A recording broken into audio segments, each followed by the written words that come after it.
one of the cheapest properties in Australia. So I found one in Mount Isa, Queensland. It's a miners cottage. It's 160,000.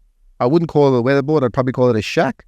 It's got 1 bedroom, 1 bathroom, but it's on 1,012 square meters. Well, you might know a bit about this. I know all about mining towns. I wrote about my property in Blackwater, not too far from Mount Isa. So obviously very cheap property, but how much growth are we going to get there? We've seen a lot of growth, and I think a lot of people got swept up in the mining boom, particularly in the early 2000s, and probably to some extent, me included, because I bought a property for about 260,000 in Blackwater that was renting for about 800 a week. And luckily I only bought one of them, because some people bought about 10 of them and went bankrupt.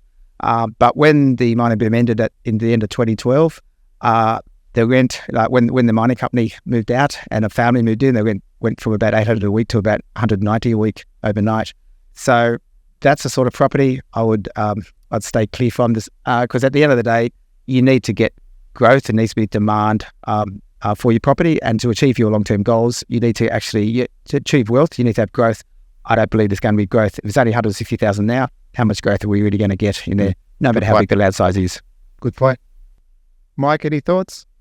I think if we could all invest retrospectively, places like Mount Isa would probably see a lot more transactions. If we knew that you could buy for, $200K and it's renting for 800, all right, we'll buy there and we'll sell there before the mining sort of closes its doors. But see, that's the thing, isn't it? You can't invest retrospectively, and you're at the mercy of some CFO looking at the resources price, and with a stroke of a pen shuts the whole thing down.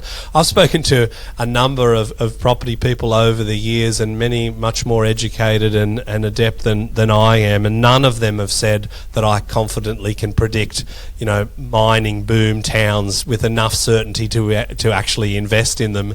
And that notion about the big land parcel, right? Well, that's only important if there is a land shortage. And I've never been to Mount Isa, but I just picture vast expanses of land. So there's no scarcity value. If you're talking, absolutely, 1,200 square meters in a capital city, like that's magic, right? But in Mount Isa, I kind of think, well, there's just land everywhere, so it doesn't have the same value to me. So I think, Armando, that's an absolute shocker, and you should be sacked. Yeah, what are you doing there? Well, it's just to put Lloyd on the spot and to see if he's up to his credentials. He's written 2 books, so...